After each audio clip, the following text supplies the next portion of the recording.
جو شخص اپنے سے بڑے عالم سے اس لیے بحث کرے کہ لوگ اس کو عالم سمجھیں تو وہ سمجھ لیں کہ وہ جاہل ہے۔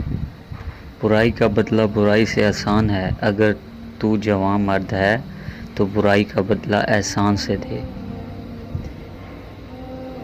مال کی زکوٰۃ نکالتے رہو، اس لیے کہ جب باغبان انگور کی بے شمار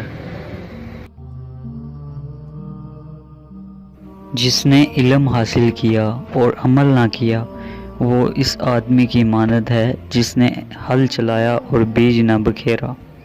جب پیٹ خالی ہوتا ہے تو جسم روح بن جاتی ہے اور جب بھرا ہوا ہوتا ہے تو روح جسم بن جاتی ہے۔ وہ شخص سچ مچ کا عقل مند ہے جو غصے کی حالت میں بھی بری بات منہ سے نہیں نکلتا۔